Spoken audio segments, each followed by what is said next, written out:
Alléluia. Je vous prie de vous rasseoir, ceux qui sont debout. Merci à nos bien-aimés du groupe de louanges. Je ne sais pas ce que la sœur Suzy mange, mais j'en veux. Est-ce que vous pouvez les encourager, les bénir pour le ministère, la louange? Alléluia. Alléluia. Merci à vous. Nous continuons ce culte. Je vous accueille au nom du Seigneur. Bienvenue parmi nous. Et pour continuer, ce matin, nous allons présenter un enfant au Seigneur. Est-ce qu'on est dans la joie pour cela? Amen. Alors, sans plus tarder, je vous préviens, c'est une star qu'on va présenter au Seigneur et je vais vous dire pourquoi. Je vais demander à Isaïa Patrice de prendre ses parents par les mains et de me rejoindre sur ce podium. Voilà.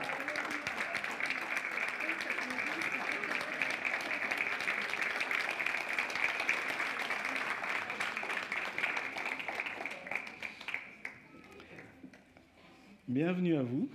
Merci. Oui, c'est vrai que c'est impressionnant quand on est devant. Oui, tout à fait.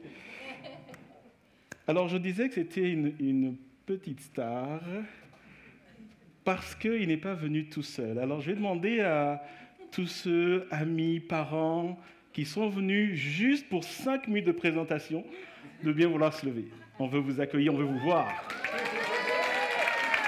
Donc, voilà. Vous êtes les bienvenus.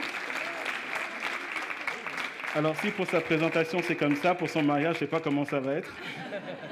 Alors, je crois qu'il y en a qui sont venus de France, de Lille, ou non, de Lyon, de Saint-Étienne. Les Lyonnais? Les Lyonnais sont là. Saint-Étienne, c'est ça? Oui. Saint-Étienne, pardon, Paris. Les Parisiens réclament Paris. Congo. Voilà. Nouvelle-Zélande, non? Non? OK. Soyez les bienvenus, je vous prie de vous rasseoir. Alors, Isaïe connaît bien ma voix parce que, en fait, la première fois qu'il est venu dans cette église, il était encore dans le sein de sa mère. Cette famille nous a rejoints il y a plus d'1 an. Comment je sais que ça fait plus d'1 an? Parce que Isaïe a eu 1 an hier. Et comme il n'était pas encore sorti à l'époque, donc je sais que ça fait plus d'1 an qu'ils sont là. Et avant d'aller plus loin, j'aimerais préciser ce que nous allons faire. Nous n'allons pas baptiser Isaïe. Pourquoi? Parce que la Bible ne nous recommande pas de baptiser les enfants. Ce n'est pas biblique de baptiser l'enfant. Il n'y a aucun verset dans la Bible qui recommande cette pratique-là. Alors, si nous ne baptisons pas les enfants, et d'ailleurs, pourquoi nous ne les baptisons pas? Parce que le baptême biblique est un baptême qui se fait en pleine conscience. Alors, je suis sûr qu'il est conscient de se jouer à cet âge-ci, mais certainement pas du baptême. Et le baptême est un engagement envers le Seigneur. Et il appartiendra à Isaïe, lorsqu'il sera grand, d'abord de faire un choix par rapport à son éternité. Et ensuite, et nous l'espérons, de faire un choix par rapport au baptême. Alors, si nous ne le baptisons pas, qu'est-ce que nous faisons ce matin? Eh bien, ce matin, nous voulons, au-delà d'une pratique biblique du temps de Jésus, nous voulons faire ce que nous appelons présenter Isaïe au Seigneur. Ça veut dire quoi? Ça veut dire qu'en tant que croyants, nous reconnaissons, et j'espère que c'est votre cas, nous reconnaissons que les enfants sont des dons de Dieu. Amen. Voilà, je pense qu'il est d'accord. Ensuite, nous voulons croire que l'éducation d'un enfant, nous voulons croire que nous avons besoin de la grâce de Dieu, de la main de Dieu, de la bénédiction de Dieu pour le parcours d'une vie d'un enfant jusqu'à l'âge adulte. Et en tant que parents, en tout cas, raison pour laquelle les parents que je vous présente, excusez-moi, Mathieu et Élodie, voilà, j'aurais peut-être dû commencer par là, les parents sont venus vers moi et dit, nous voulons présenter Isaïe au Seigneur parce que nous croyons que c'est un don de Dieu et parce que nous voulons que cet enfant, par la grâce de Dieu, avec l'éducation que le Seigneur va nous aider à lui donner, puisse marcher dans les voies du Seigneur et se présenter devant l'Église. Il faut savoir que l'Église est la représentation physique du royaume de Dieu. Et prendre à témoin l'Église, c'est quelque part venir dans la présence de Dieu. Et j'aimerais lire ce passage, Matthieu chapitre 19, il est sûrement prédicateur, lui. Matthieu chapitre 19, versets 13 à 15, dit ceci. Et ce passage montre le cœur que Jésus a pour les enfants. Matthieu 19, 13 à 15, donc. Alors, on lui amena des petits enfants, afin qu'il leur imposât les mains et pria pour eux. Mais les disciples les repoussèrent. Et Jésus dit, « Laissez les petits enfants et ne les empêchez pas de venir à moi, car le royaume des cieux est pour ceux qui leur ressemblent. » Verset 15, il leur imposa les mains et il partit de là. Non seulement Jésus accueille les petits enfants, mais il prie pour eux, il les bénit. Et en tant qu'Église, c'est ce que nous voulons faire aujourd'hui. Mais avant cela, comme je vous avais promis, j'ai une question au moins à vous poser. Et réfléchissez bien, parce que sinon on prend Isaïe et vous repartez sans lui. D'accord ? Est-ce que je peux avoir un micro, s'il vous plaît ? Voilà.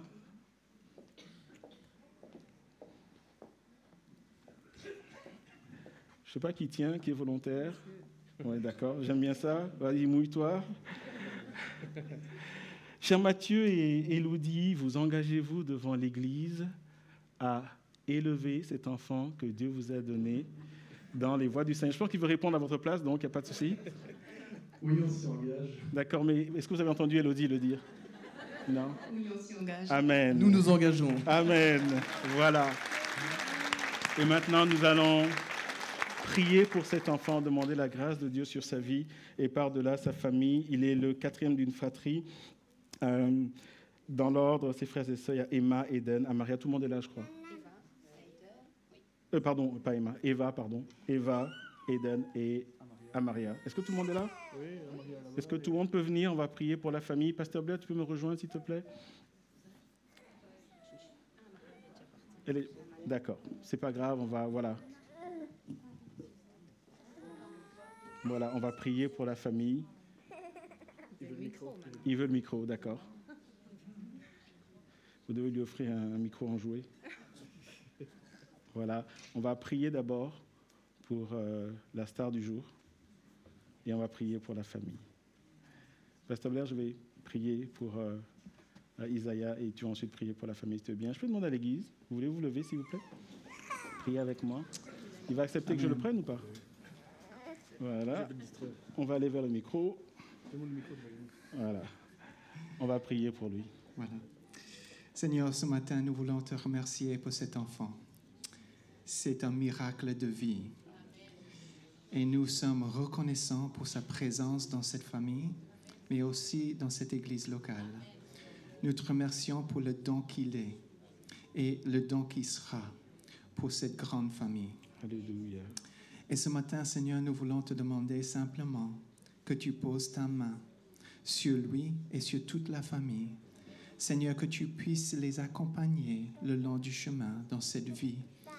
Seigneur, que tu ouvres son intelligence et son esprit aussi, afin qu'il puisse comprendre qui tu es dès un très jeune âge. Nous te demandons, Seigneur, qu'il se donne à toi, qu'il se tourne vers toi et qu'il apprenne, Seigneur, tes vérités sur lesquelles il va fonder sa vie. Avec l'encouragement et l'entourage de sa famille, nous te prions, Seigneur, que tu puisses être avec tous les membres de la famille et que tu donnes aux parents, Seigneur, la sagesse, même au-delà de leurs années sur terre, pour bien conduire leur famille, leurs enfants, Seigneur, afin que tout le monde puisse porter un bon témoignage, Seigneur, de qui tu es et ce que tu veux faire dans la vie d'un individu, mais aussi dans toute une famille entière. Nous te demandons ces choses au nom de Jésus aujourd'hui. Amen. Amen. Alléluia. Amen. Amen. Merci Seigneur pour cette famille. Nous bénissons cette famille dans le nom de Jésus. Merci pour cet enfant. Merci pour ses frères et sœurs. Merci pour ses parents. Je prie que ta bonne main, ta grâce et ta faveur reposent sur eux. Dans le nom de Jésus. Amen. Amen. Voilà, soyez bénis. Merci. Voilà, je vous le rends. Merci, Pasteur Blair. Je vous prie de vous rasseoir. Nous continuons ce culte avant d'aller vers la parole de Dieu. Et sur ce, nous allons prier pour la parole de Dieu. Alléluia. Je vous invite à juste prier avec moi ce matin. Et nous voulons inviter le Seigneur à nous parler. Nous voulons Vraiment, et j'aime bien cette image de Marie qui est au pied de Jésus et qui ne veut rien perdre de ce que le Seigneur veut dire. Et il y a cette expectative qui est là, il y a cette attente et il y a cette foi que la parole de Dieu, elle les transforme. Nous voulons prier ce matin que la parole de Dieu touche nos vies. Alléluia. Nous venons à toi, Père, dans le nom de Jésus, et je te remercie pour ce que tu as commencé à faire ce matin. Je prie, Seigneur, que ta parole vienne transformer nos vies.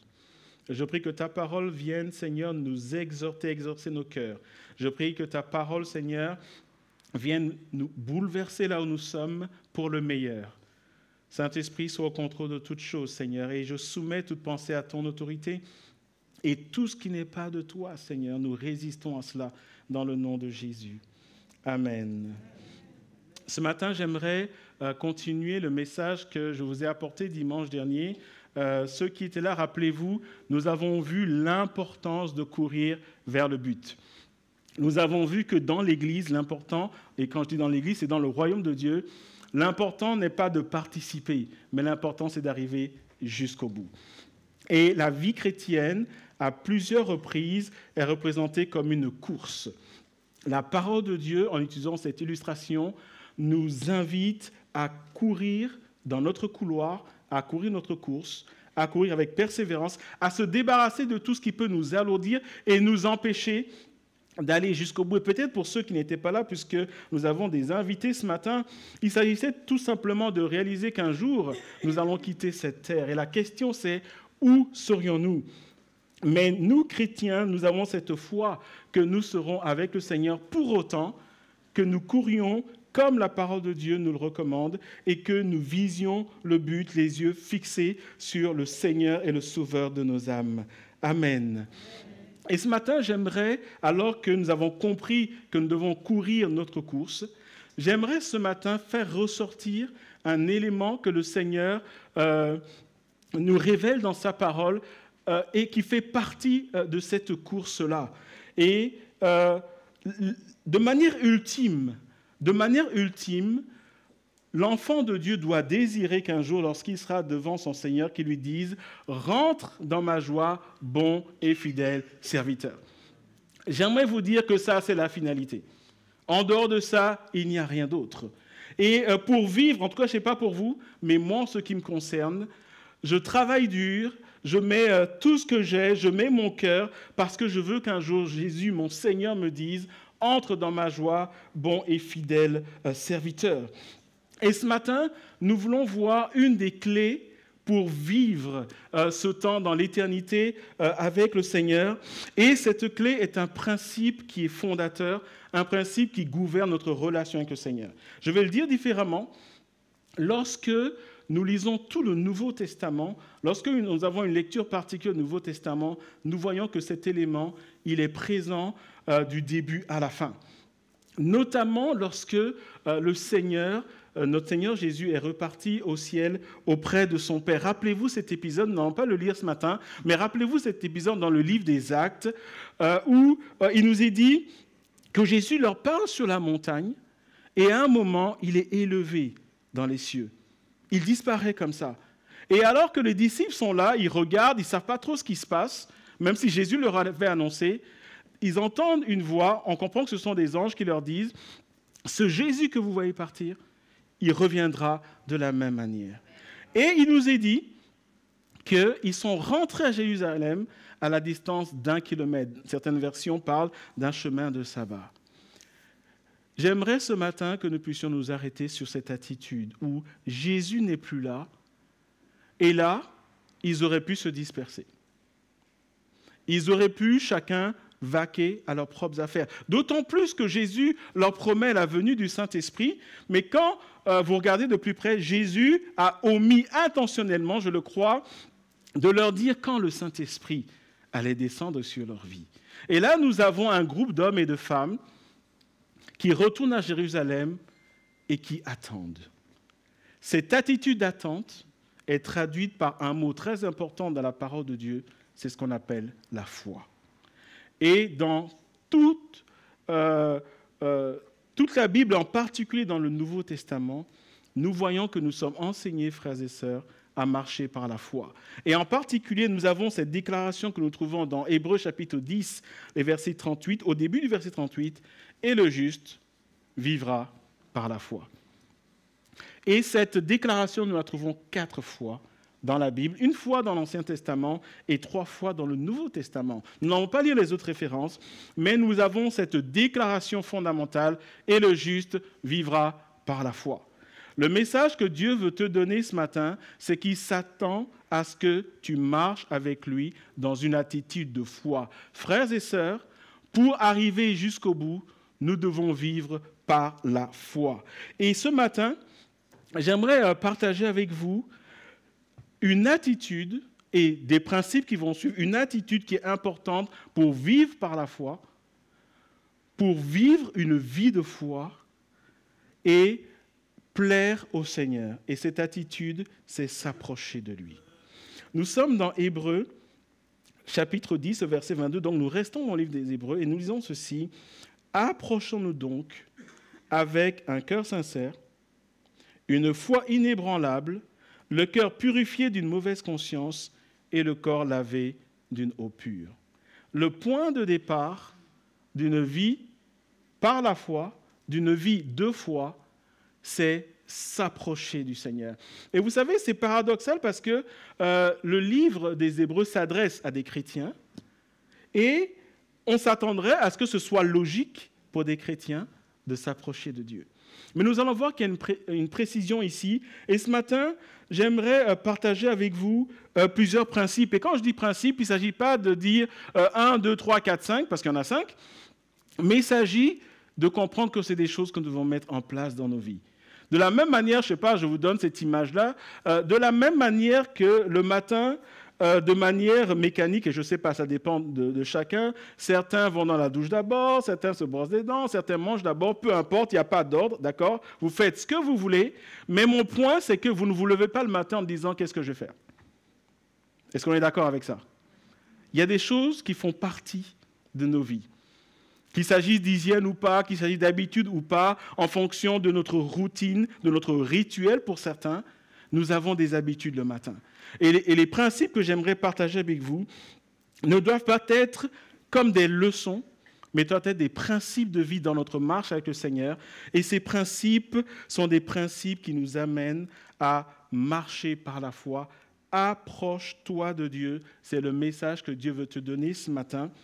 Et avant d'aller plus loin, avant de parler de ces principes-là, que signifie s'approcher de Dieu? Le verbe s'approcher, traduit du grec dans le français, c'est l'idée d'entrer dans la présence de Dieu. C'est l'idée d'aller beaucoup plus loin. C'est l'idée de s'attacher au Seigneur. C'est l'idée de chercher sincèrement le Seigneur parce que le Seigneur se laissera trouver par chacun d'entre nous. C'est aussi l'idée de venir dans la présence de Dieu sans intermédiaire.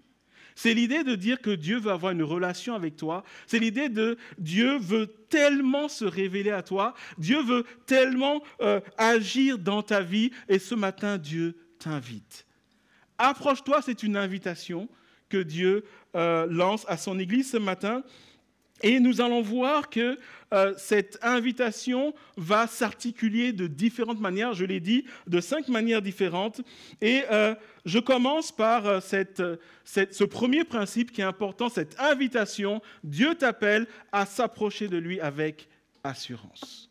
Dans Hébreux chapitre 4, versets 4 à 16, il est dit « Ainsi, puisque nous avons un souverain grand prêtre, dans d'autres versions il est dit un souverain sacrificateur qui a traversé le ciel, Jésus, le Fils de Dieu, restons fermement attachés à la foi que nous professons. En effet, nous n'avons pas un grand prêtre incapable de compatir à nos faiblesses, au contraire. Il a été tenté en tout point comme nous, mais sans commettre de péché. » Et avant d'aller plus loin, j'aimerais m'arrêter ici. Frères et sœurs, ce passage, il est important et je veux m'adresser à tous ceux d'entre vous qui passaient peut-être par des moments difficiles ou qui vivaient la souffrance. Ce passage, les versets 14 et 15, nous disent ce matin, quoi que tu vives, Jésus est passé par là, il comprend, il peut t'aider, il veut te soulager. Est-ce que vous me suivez ce matin? Ça me rappelle quelque chose que j'ai vécu il y a quelques années maintenant. Il y avait un de mes grands frères, je dis grand frère, ce n'était pas un membre de ma famille, mais un grand frère dans la foi et en âge. Il avait perdu son père et je m'étais rendu chez lui pour lui présenter mes condoléances. Et son père c'était quelqu'un qui avait beaucoup d'argent, il connaissait beaucoup de personnes, il y avait beaucoup de monde qui défilait, etc. Et donc, vous savez, si vous avez déjà vécu ces temps-là, les gens viennent et vous présentent les condoléances et les gens font ce qu'ils peuvent, ils cherchent leurs mots, etc. Et parfois, c'est un peu maladroit, mais les gens le font de tout leur cœur. Et alors que toute la journée, c'était comme ça, je m'étais rendu à mon tour pour lui présenter mes condoléances. Et je me rappelle lui avoir juste dit quelque chose de très simple. Et à ce moment-là, il se prénomme Dominique. Dominique a levé la tête et il m'a dit, depuis que mon père est décédé, des gens viennent, il y a plusieurs personnes qui viennent, mais tu es la seule personne qui a trouvé les mots qui sont au diapason de ce que je vis. Et en fait, j'avais réalisé que, et ce n'est pas parce que j'étais quelqu'un d'extraordinaire, mais j'avais réalisé que j'avais les bons mots parce que moi aussi, je venais juste de passer par cela.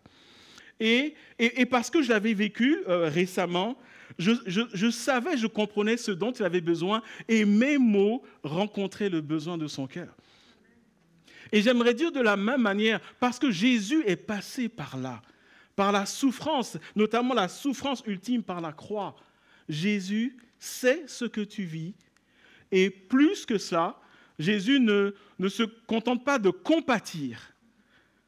Jésus veut te dire, je sais ce que je sais, mais j'ai vaincu la mort, j'ai vaincu le péché, je peux t'aider. Non seulement je peux, mais je veux t'aider. Et j'aimerais être très pratique ce matin. Il y a plusieurs femmes ici qui peut-être se disent, oui, mais Jésus n'était pas une femme, donc est-ce qu'il peut comprendre ce que je vis? Oui, Jésus n'était pas une femme. Mais le résultat de ce que tu vis, en termes de souffrance, en termes de fardeau, Jésus l'a vécu. C'est pour ça qu'il peut t'aider. Quelqu'un est peut-être un père ici, et ce matin on a entendu une parole où peut-être un père est là, il vit un moment difficile parce qu'il a eu cette nouvelle où sa fille, selon la révélation du Seigneur, est tombée enceinte, et ça peut être une famille qui passe par un drame. Alors Jésus n'a pas été père, nous le savons, mais le résultat de ce que ça produit dans ta vie, où tu vois que peut-être le ciel te tombe sur la tête littéralement, parce que Jésus est allé à la croix et il a vaincu la mort et l'enfer. Jésus veut te dire ce matin que je peux t'aider et mieux, je veux t'aider et mieux, je vais t'aider. Alléluia. Et nous lisons le verset 16 maintenant. Approchons-nous donc avec assurance du trône de la grâce afin d'obtenir compassion et de trouver grâce pour être secouru au moment opportun. Que signifie s'approcher avec assurance? Littéralement, ça veut dire quand tu viens dans la présence de Dieu, viens avec la confiance qui peut rencontrer ton besoin. Dieu te demande de lui faire confiance. Église, quand tu pries, quand tu jeûnes, quand tu cries au Seigneur, Dieu te dit, viens avec assurance. Ne viens pas avec le doute, ne viens pas avec est-ce que Dieu peut faire. Ne viens pas avec, vous savez, cette habitude humaine où on passe un temps de prière et après tu dis, j'espère que ça va aller. Dieu dit, bannis cette attitude de ton cœur. Quand tu viens dans ma présence, dit Dieu, et bien sûr je paraphrase, Dieu s'attend à ce quand tu lui demandes quelque chose. Tu commences à dire, Seigneur, merci parce que tu as reçu la prière. Et je m'attends à toi. Il est dit, afin d'obtenir compassion et de trouver grâce pour être secouru au moment opportun. Littéralement, Dieu te dit, je vais t'apporter le secours au moment opportun, quand tu en auras besoin. Je serai toujours là, je ne serai jamais en retard. Ça, c'est l'engagement de Dieu, mais Dieu te dit, viens avec confiance. Fais-moi confiance, pas à moi évidemment, mais au Seigneur. Et encore une fois, le verset 16 suit les versets 14 et 15, où il nous est rappelé que celui qui dit « faites-moi confiance », c'est quelqu'un qui a vaincu la mort et l'enfer. En d'autres termes, il a tout fait. Et encore une fois, comme notre sœur nous l'a si bien répété, dans le ciel, sur la terre et sous la terre, il n'y a personne comme Jésus. Pourquoi s'approcher du trône de la grâce? Pourquoi le trône de la grâce? Au temps du Nouveau Testament, le trône signifie le lieu de pouvoir, le lieu d'autorité. Et en réalité, ce n'est pas tellement le trône qui est important, mais celui qui est assis sur le trône. Lorsque l'auteur du livre des Hébreux dit « Approche-toi du trône de la grâce », il est en train de dire, pourquoi d'ailleurs trône de grâce? Pourquoi pas trône tout court? Il est en train de dire « Viens gratuitement ». Tu n'as pas d'effort à faire. Viens gratuitement et tu viens devant celui qui est capable, celui qui n'a pas de limite. Est-ce qu'il y a quelqu'un ce matin qui vit quelque chose qui le dépasse? La bonne nouvelle, c'est que Jésus, lui, n'est pas dépassé. Amen. Jésus, lui, n'est pas dépassé. Et tout à l'heure, je vous parlais de cet épisode où je parlais à ce grand frère, un peu après que moi-même j'ai connu le deuil, où à l'âge de 16 ans et demi, mon père est mort dans mes bras. Je me rappelle, ça faisait 1 an que j'avais donné ma vie à Jésus, je me rappelle que c'était comme si le ciel s'effondrait. Comme tout garçon, j'avais des rêves, je me voyais grandir et je me voyais avec mon père qui m'apprenne les rudiments de la vie. J'entrais dans l'âge adulte, j'avais 16 ans et demi, 17 ans et j'avais fait plein de rêves avec mon père. Je me rappelle qu'à cette époque-là, je commençais à pousser la barbe et je voulais que mon père, qui était barbu aussi, m'apprenne à raser. Ça, c'est un truc typiquement masculin, ça. D'accord? Et je rêvais que mon père serait là à mon mariage. Je rêvais que j'allais présenter mes enfants à mon père. Et toutes ces choses n'ont pas eu lieu. Je me rappelle que quand je notais son dernier souffle, il est mort dans mes bras. Il était vers 4h30, 5h du matin et le jour se levait. J'étais en Afrique à l'époque. Et je me rappelle être sorti en regardant le ciel. Et ma mère était à côté de moi, et elle disait « Qu'est-ce que je vais devenir ?» Et moi, j'étais à côté d'elle, je regardais le ciel et je disais « Seigneur, qu'est-ce qu'on va devenir ?» Je vous passe les détails, mais je vous raconte cet élément de ma vie pour dire que j'ai appris à approcher Dieu avec confiance. Et dans toutes les étapes de ma vie, le Seigneur a été avec moi. Je n'ai pas dévié, je n'ai pas été séduit par des tentations. Il y en avait partout comme aujourd'hui. Je n'ai pas dévié. Le Seigneur m'a gardé. Amen. Pourquoi? Parce que je suis quelqu'un d'extraordinaire? Pas du tout. Je suis exactement comme chacun d'entre vous. Mais je me rappelle que chaque soir, je rentrais dans ma chambre et je priais et je déversais tout mon cœur devant le Seigneur. Amen. Et le Seigneur a été fidèle jusqu'au bout. Le point ce matin n'est pas tellement ce que Dieu va faire pour nous, parce que Dieu s'engage toujours à faire quelque chose pour nous. Le point ce matin, c'est d'approcher avec confiance. Ce matin, Dieu appelle l'Église à entrer dans sa présence avec confiance, à s'approcher de lui. Et pourquoi cette précision? Pourquoi la Bible va nous sortir ce matin qu'il faut approcher Dieu avec confiance? Parce que justement, Dieu ne voit pas cela dans le cœur de l'Église. Dieu appelle son peuple, appelle le peuple de Ransard à venir dans sa présence avec confiance. Et il dit, afin d'obtenir. Le mot traduit en français du grec par obtenir signifie afin que tu entres en possession. Dieu a des choses pour toi, il veut que tu entres en possession de ces choses. Il ne te demande qu'une seule chose. Quand tu pries, quand tu jeûnes, quand tu loues, quand tu proclames la parole, quand tu es dans une certaine situation, approche-le avec confiance. Alléluia. Ensuite, le deuxième principe, et nous repartons dans Hébreux chapitre 10, verset 22, approche Dieu avec un cœur sincère. Pourquoi la parole de Dieu nous rappelle ce matin, en 2024, d'approcher Dieu avec un cœur sincère? Pour la bonne raison que, et je pense que vous êtes d'accord avec moi, nous vivons dans un monde où la sincérité n'est plus enseignée. Passez-moi l'expression, si tu es sincère, c'est que tu es bête, selon le monde. Est-ce que vous me suivez ce matin? Oui. Le monde nous enseigne à être faux, à être hypocrite. Le mot traduit en français par sincère signifie ceci, je vous le dis, être vrai, être véritable, pas de faux semblants, pas de contrefaçon, comme un tableau qui est faux. Pas de contrefaçon où ça ressemble comme deux gouttes d'eau à l'original, mais ce n'est pas l'original. À être loyal, à être franc, pas de superficialité, rien de caché, rien rien qui n'est pas authentique, pas de fraude, pas de tromperie, pas de fausseté, rien de dissimulé. Dieu dit, je cherche des cœurs qui sont vrais, qui sont sincères. Et Dieu dit, nous vivons dans un monde aujourd'hui où il y a cette pression d'être faux. Ne dis pas les choses. Réponds à moitié. Quand on te pose une question, réponds à côté. Quand tu es pris en flagrant délit, invente quelque chose. Quand tu es pris sur le fait, sors un écran de fumée. Quand tu as fait quelque chose, réponds, oui, mais lui aussi l'a fait. Est-ce que vous me suivez ce matin? Et Dieu dit, on est tellement dedans qu'on en vient à faire ça nous aussi. Et Dieu dit, cela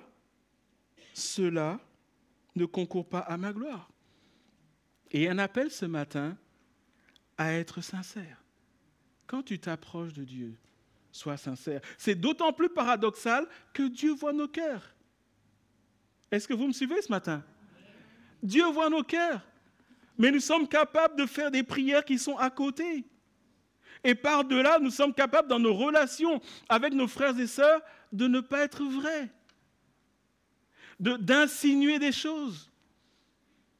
De les balader quand on nous pose une question. Ou de leur faire croire autre chose. Ou de mentir, mais on se dit, je ne pouvais pas dire la vérité. Et on se trouve autant d'excuses.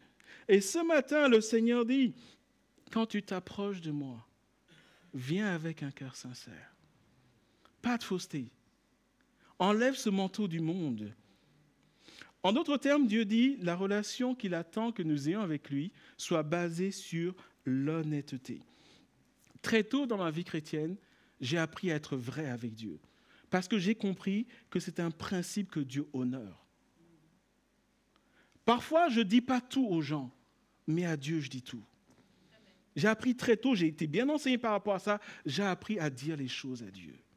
Non pas parce que Dieu ne voyait pas dans mon cœur, mais être sincère avec Dieu, et je l'ai appris, et la Bible nous l'enseigne, c'est une marque d'amour envers Dieu. Quand vous dites la vérité à quelqu'un, c'est que vous aimez cette personne.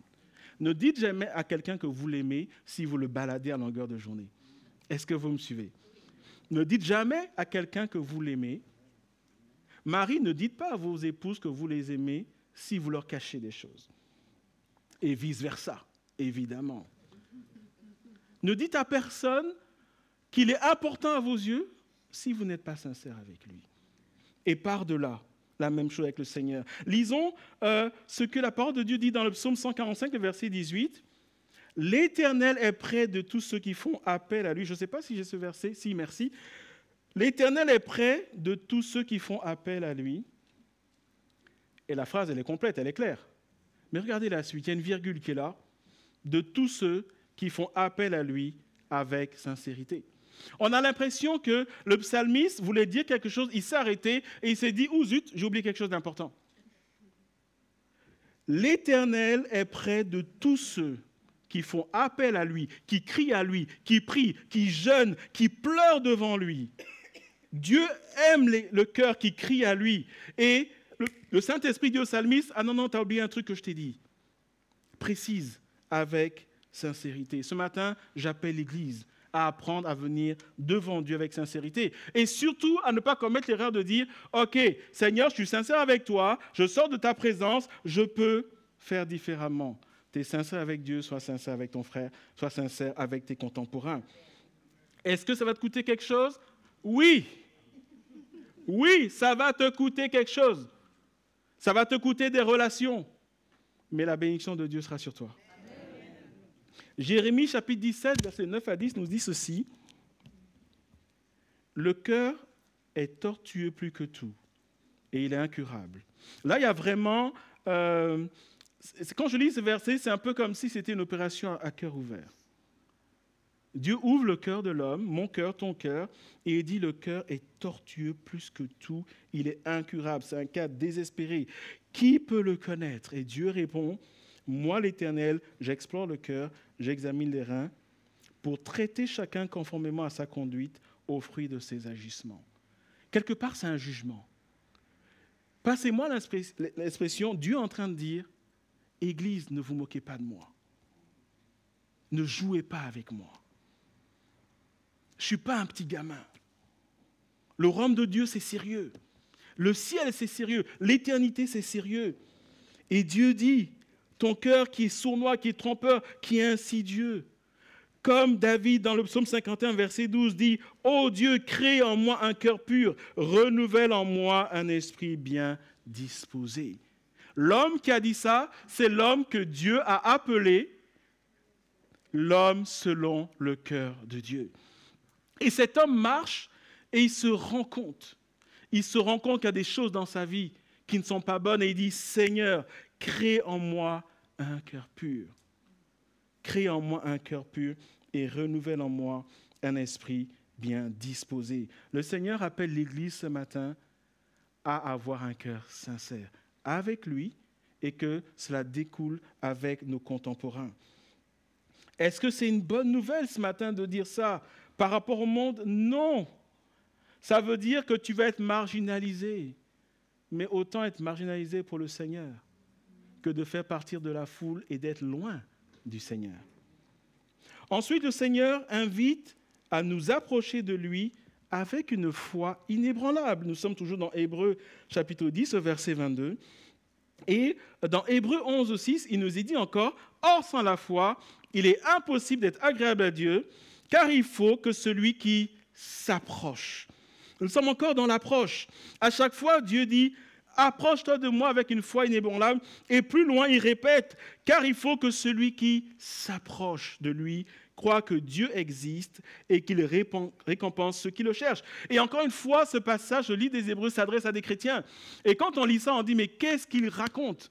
Comment peux-tu dire que celui qui s'approche de Dieu croit que Dieu existe? Si tu es chrétien, c'est que Dieu existe. On est d'accord avec ça? Ou pas? Et là, on a envie de dire, celui qui a écrit le livre des Hébreux, il s'est endormi, le Saint-Esprit lui a dit un truc et il a mal compris. Mais en fait, il a bien compris. Quand il est dit que Dieu existe, ce n'est pas dans le sens qu'il sait que Dieu est là. C'est dans le sens de il sait qui est Dieu et il le connaît dans son autorité, dans sa puissance, dans sa gloire, dans sa grandeur.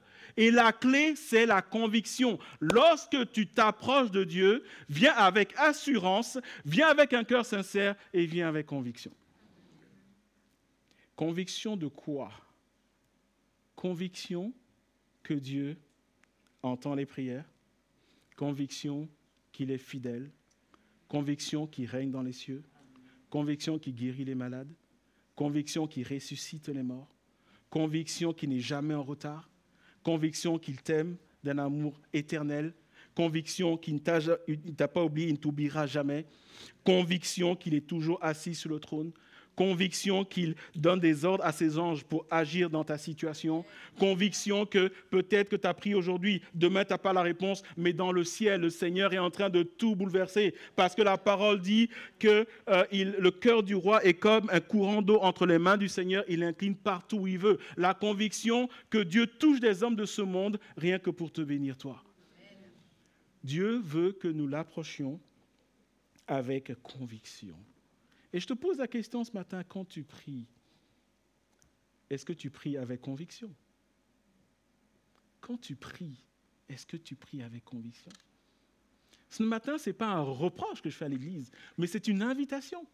Prions avec conviction. Je n'ai pas dit qu'il faut proclamer n'importe quoi. J'ai dit prie avec conviction en celui à qui tu adresses la prière. Quand tu pries pour tes enfants, vous savez, est-ce que vous avez vécu des situations où plus vous priez, plus ça s'aggrave? Vous avez déjà vécu ça? Ce passage dit, tes yeux voient quelque chose, mais quand tu parles à Dieu, comprends que tes yeux voient quelque chose qui s'aggrave, mais Jésus est à l'œuvre. L'Église a besoin d'entrer dans cette dimension. Quand tu vas dans la présence de Dieu, tu ne vas pas devant un petit. tu vas devant celui qui a créé les cieux et la terre. Je ne sais pas vous, mais quand il m'arrive de lever la tête et regarder le ciel, regarder les montagnes quand je suis dans un paysage montagneux, de regarder la mer quand je suis au bord de la mer, moi, ça apaise mon cœur. Ça me rappelle que celui qui a créé ça, c'est mon Dieu à moi. Et donc, quand je vais lui parler de quelque chose qui m'écrase, quelque chose qui m'énerve, quelque chose qui m'insupporte, ça me calme parce que je me dis, il est capable de le faire. Est-ce que vous me suivez ce matin? Avoir la foi, la conviction que lorsque nous approchons de Dieu, il s'approche de nous. Nous lisons dans Matthieu chapitre 6, verset 6, je crois que vous n'avez pas l'écran, mais Matthieu chapitre 6, verset 6 nous dit, mais lorsque tu pries, en d'autres termes, lorsque tu viens dans la présence de Dieu, entre dans ta chambre, ils l'ont très bien, merveilleux, entre dans la chambre, ferme la porte, et ton Père qui est là dans le secret te le rendra. J'ai déjà dit ça à l'église, je pense à plusieurs reprises parce que c'est mon verset préféré dans la Bible, c'est un de mes versets préférés dans la Bible. Ce passage a conduit ma vie de prière depuis les 30 dernières années où j'ai donné ma vie à Jésus. Parce que ce passage me dit que quand je viens dans la présence de Dieu, en fait, Dieu m'attend. Dieu désire passer ce temps avec moi. Dieu voit mes larmes, Dieu voit mes alarmes, Dieu voit mes cris, Dieu voit mes attentes. Et ce passage finit avec une promesse, et ton Père te le rendra. Il n'est pas dit te le rendra dans les 24 heures, dans les 48 heures, mais il te le rendra. Et je me rappelle de cette parole qui dit que celui qui fait la promesse, il est fidèle. Il te le rendra. Frères et sœurs, apprenons à venir avec une foi inébranlable. J'aimerais illustrer ces 3 points. Approcher Dieu avec confiance, approcher Dieu avec un cœur sincère et approcher Dieu avec une foi inébranlable. J'aimerais que nous illustrons cela par un passage dans la Bible. C'est une histoire qui est connue, l'histoire de la femme atteinte d'une perte de sang depuis 12 ans. Et je pense que mieux que les hommes, les femmes peuvent vraiment comprendre la portée de la souffrance. Luc, chapitre 8, versets 43-48 nous dit ceci. Nous avons cette histoire dans Matthieu, dans Marc et dans Luc, ce qu'on appelle les évangiles synoptiques. On nous dit ceci. Or, il y avait une femme qui souffrait d'hémorragie depuis 12 ans. Elle avait dépensé tout son bien chez les médecins, mais aucun n'avait pu la guérir. Et j'ouvre une parenthèse. Aujourd'hui encore, vous savez, il y a des gens qui passent de médecin en médecin. Et on ne trouve pas de remède. Vendredi, sur le temps de midi, Morissette et Yonès et moi, on allait rendre visite à une femme qui souffre d'un cancer. Je ne vais pas vous donner de précision par rapport à ça. Nous avons prié pour elle. Mais cette femme disait que pendant des années était dans une souffrance. Et aujourd'hui, au moment où nous parlons, les médecins lui ont dit « Rentrez chez vous, il n'y a plus rien à faire ». Et la souffrance était indicible. Et pendant des années, depuis de nombreuses années, elle est dans cette souffrance-là. Et nous voyons qu'au temps de Jésus, des femmes aussi vivaient ce genre de choses. Verset 44, « Elle s'approcha par derrière et toucha le bord du vêtement de Jésus. Son hémorragie s'arrêta immédiatement. Jésus dit, « Qui m'a touché ?» Comme tous s'en défendaient, Pierre et ceux qui étaient avec lui dirent, « Maître, la foule t'entoure et te presse, et tu dis, qui m'a touché ?» Mais Jésus répondit, « Quelqu'un m'a touché car j'ai senti qu'une force était sortie de moi. » Verset 47, voyant qu'elle n'était pas passée inaperçue, la femme vint toute tremblante se jeter à ses pieds. Elle déclara devant tout le peuple pourquoi elle avait touché et comment elle avait été immédiatement guérie. Verset 48, alors il lui dit, « Ma fille, prends courage, ta foi t'a sauvée, pars dans la paix. » Ce passage en lui-même fait toute une prédication. Et permettez-moi de faire ressortir quelques aspects. Le premier aspect, c'est que on nous dit qu'elle a parlé, mais on ne nous dit pas ce qu'elle a dit.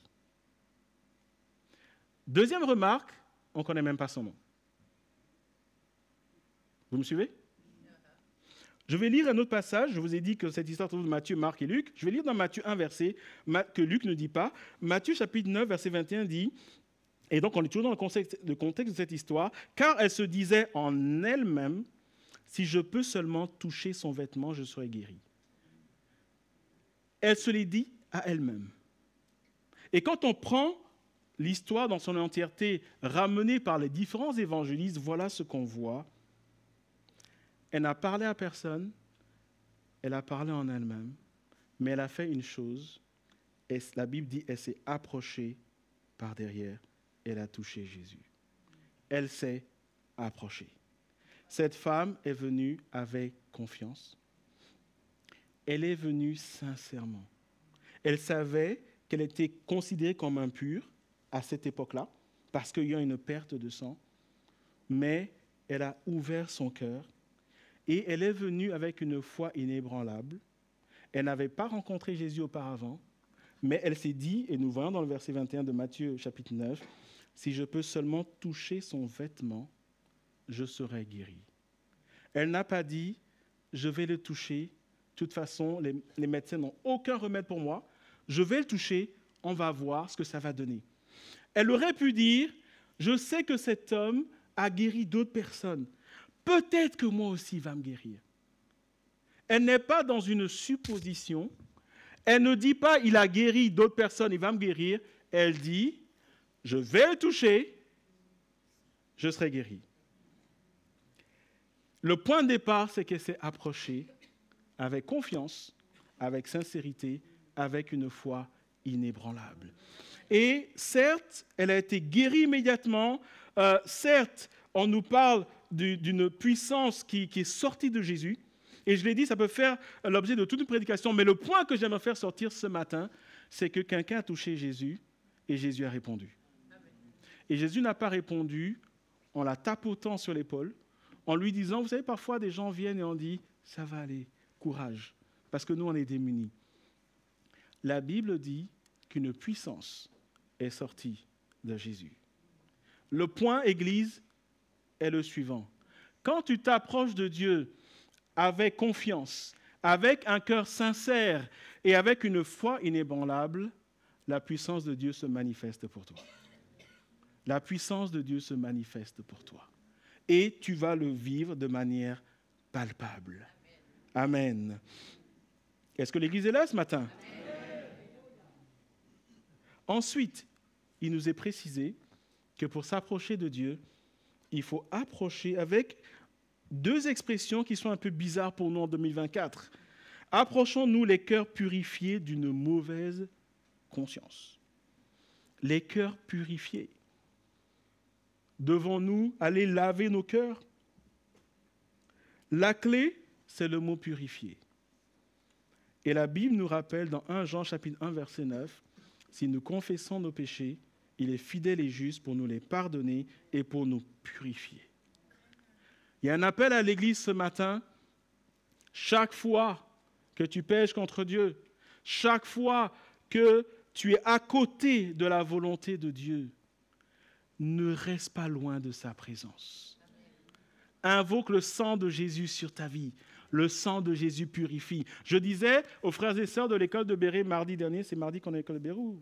Oui, c'est ça, mardi dernier, donc il y a 4-5 jours, je leur disais, un piège dans lequel les chrétiens tombent et que Satan tend aux chrétiens, c'est le fait, lorsqu'ils tombent dans le péché, de tellement les décourager qu'en réponse, les chrétiens acceptent le fait de passer du temps loin de la présence de Dieu. J'aimerais vous dire que chaque fois que nous péchons contre le Seigneur et que nous restons loin de lui, nous laissons le péché nous avilir. Nous laissons le diable nous tirer vers le bas. J'aimerais dire à l'Église ce matin, chaque fois qu'il t'arrive de pécher contre Dieu, chaque fois qu'il y a quelque chose qui ne va pas, mets-toi à genoux, demande pardon et le sang de Jésus va te purifier. Amen. Ne viens jamais dans la présence de Dieu en ayant un péché connu et en faisant comme si de rien n'était. Parce qu'en faisant cela, tu attristes l'Esprit de Dieu. Et Dieu dit, quand tu viens dans ma présence, au-delà de la sincérité, recherche et honore ma sainteté. Est-ce que vous me suivez ce matin? Aucun chrétien ne devrait accepter de venir dans la présence de Dieu sans s'assurer qu'il est, pour autant qu'il le sache, qu'il est en ordre avec le Seigneur. Ça, c'est ce qu'on appelle la crainte de Dieu. Que personne dans l'Église ne soit là à lever les mains, « Seigneur, je te loue », etc., alors que tu es dans la désobéissance. En faisant cela, tu te moques de Dieu. Et Dieu dit, approche-moi avec un cœur purifié d'une mauvaise conscience. Ne te prive pas de la présence de Dieu quand ça ne va pas. Et en même temps, ne joue pas avec Dieu. Je n'ai pas ce passage ici, mais vous voyez dans Exode, vous connaissez, je pense que cette histoire est connue partout, on a vu ça dans les dessins animés, dans les livres, etc., à l'église junior, on voit ça, où c'est l'épisode du buisson ardent. On connaît tout ça, exact ? En tout cas la plupart, d'accord ? Et le buisson ardent, c'est quoi ? C'est Moïse qui est là, qui est en train de paître le troupeau de son père, il se tourne et puis il y a un buisson qui prend feu tout seul. D'accord ? Je ne sais pas vous, mais moi, je serais parti en courant. D'accord ? Il reste, et puis, Dieu lui parle. Il y a une voix, et c'est Dieu qui lui parle à partir du buisson. Et quand vous lisez les passages, à un moment donné, alors que nous sommes en train de dire « approchons-nous de Dieu », Dieu dit à Moïse « n'approche pas ». Et là, on dit « bon, on ne comprend plus ». Ça fait 30 minutes que le pasteur Franck nous bassine avec le fait d'approcher, et maintenant, il nous dit « n'approche pas ». Mais quand vous lisez cette histoire, Dieu dit à Moïse, n'approche pas parce que le lieu sur lequel tu te trouves est un lieu saint. En d'autres termes, il est en train de lui expliquer, et imaginez, c'est la première fois que Dieu parle à Moïse. Et la première leçon que Dieu lui donne, Moïse, on va marcher pendant un certain temps, toi et moi, mais un truc que tu ne dois jamais oublier, c'est que je suis un Dieu saint. Est-ce que vous êtes comme moi ou votre première rencontre avec quelqu'un, en général, ça vous marque ? Ou pas ? Moi, ma première rencontre avec quelqu'un, ça me marque. Peut-être parce que j'ai une certaine mémoire photographique. Je me rappelle, ça n'a rien à voir. Un pasteur qui est maintenant un bon ami, la première fois qu'on s'est rencontrés, il m'a énervé. Pourquoi ? Parce que quelqu'un me le présentait. Ah, c'est le pasteur, il se prénommait Dominique, je vous donne juste son prénom. S'il m'écoute, il va savoir que c'est dont je parle. Mais c'est un bon ami maintenant, donc ça va. Il était d'une froideur. Et je me rappelle, je me suis dit, mais c'est quel pasteur ça ? Bon, maintenant que je suis pasteur, peut-être que je comprends mieux. Mais je me suis dit, attends, on le présente, et le frère qui présentait tout enthousiaste, il m'a salué froidement, il m'a dépassé. Et moi, je me suis dit, mais c'est quoi ce type de pasteur ? Mais au fil du temps, j'ai appris à connaître, on est devenus de bons amis. Et pour revenir à l'histoire de Dieu et Moïse, Dieu voulait imprimer dans le cœur de Moïse. Évidemment, Moïse ne savait pas ce qu'il attendait, la mer rouge et tic et tac. Nous, on a lu l'histoire, donc on a compris. Mais Dieu voulait que Moïse n'oublie jamais qu'il était un Dieu saint. Imaginez, Dieu l'appelle, le gars vient et Dieu dit « n'approche pas ». Attends, tu veux ou tu ne veux pas finalement ? Vous me suivez ? Les enfants qui sont là, vos parents vous appellent, viens, et disent « non, attends, ne viens plus ». Tu as envie de dire, bon, je viens ou je ne viens plus ? Et Dieu dit, Moïse, enlève tes souliers. Le lieu sur lequel tu te tiens est un lieu saint. Non seulement nous devons nous approcher avec les cœurs purifiés d'une eau pure, mais également, et enfin, nous devons nous approcher le corps lavé d'une eau pure. Et là, est-ce qu'il s'agit de tout faire pour prendre son bain avant de venir à l'église ? Peut-être que ça aiderait la communion fraternelle, sûrement. Mais ce n'est pas le point biblique. Le point biblique est de dire, l'intérieur c'est bien, mais Dieu veut aussi que tu honores l'extérieur. Et là, quelqu'un va dire, est-ce que ça veut dire que je dois me maquiller ? Est-ce que je dois bien me couper les cheveux ? De préférence. Mais Romains 12, verset 1 nous dit ceci, « Je vous encourage donc, frères et sœurs, par les compassions de Dieu, à offrir vos corps comme un sacrifice vivant, saint, agréable à Dieu. Ce sera de votre part un culte raisonnable. » J'aimerais aujourd'hui prendre le contre-pied de ce passage pour illustrer cela. Regardez aujourd'hui, et il ne s'agit pas de pointer qui que ce soit, mais regardez aujourd'hui ce que nos contemporains font avec leur corps. Je laisse libre ou quoi votre imagination. S'agit-il de mutilation? S'agit-il de ceci? Regardez juste autour de nous. Et parfois, vous savez, quand il y a une mode qui vient, nous, on est dedans. Mais en général, lorsque une mode est mise en avant par le monde, c'est parce que ça va les casser un principe spirituel, un principe qui est cher au cœur de Dieu. Et c'est pour ça que dans 1 Corinthiens chapitre 3, verset 16, il nous est dit « Ne savez-vous pas que vous êtes le temple de Dieu et l'Esprit de Dieu habite en vous ?» Autant, il y a un appel à ce que nos cœurs soient purs devant le Seigneur. Autant le Seigneur dit, tes membres, ton corps, sont des instruments de justice. Ne les utilise pas pour commettre le péché. Ne les utilise pas pour aller dans le péché. Ne les utilise pas pour attrister l'Esprit de Dieu qui est en toi. C'est pour ça qu'il y a ce rappel sous forme de question. Ne savez-vous pas? Ne comprenez-vous pas? N'êtes-vous pas au courant que vous êtes le temple de Dieu et que l'Esprit de Dieu habite en vous? Et lorsqu'il nous est dit d'approcher le Seigneur avec des cœurs purifiés, avec le corps lavé, ces deux points nous parlent d'un principe spirituel très important, la sanctification. Frères et sœurs, personne n'arrivera au bout s'il ne mène une vie de sanctification. Et il y a vraiment cet appel ce matin à nous approcher de Dieu. Et je termine par ce passage. Jacques chapitre 4, le verset 8 nous dit ceci, parce que nous lisons depuis que j'ai commencé ce message qu'il faut s'approcher de Dieu. Mais Dieu nous dit quelque chose de merveilleux. Approchez-vous de Dieu et il s'approchera de vous. Approchez-vous de Dieu et il s'approchera de vous. Ce passage veut dire que Dieu n'est pas loin. Ce passage veut dire que Dieu veut te bénir. Ce passage veut dire que Dieu a des choses merveilleuses pour toi. Ce passage veut dire que Dieu t'aime. Ce passage te dit que Dieu veut bénir ta vie, il veut bénir ta famille. Dieu veut te fortifier. Je veux dire à l'Église ce matin que Dieu veut se révéler à toi comme jamais auparavant. J'aimerais te dire que c'est bien de lire dans le Nouveau Testament, mais Dieu veut le faire dans ta vie aujourd'hui en 2024. C'est ça que ça veut dire, et il s'approchera de vous. Et il s'approchera de vous. C'est un peu comme si Dieu disait, il suffit juste d'ouvrir la porte, les trésors sont derrière. Les trésors sont déjà là. Ouvre la porte. Approche-toi de lui. Et la parole que Dieu nous donne, Église, ce matin, et je m'arrête là-dessus, et mon juste vivra par la foi. Nous sommes appelés à marcher par la foi, et la marche par la foi, la vie par la foi, commence par s'approcher de Dieu. On va prier ce matin. Alléluia, alléluia. Alléluia.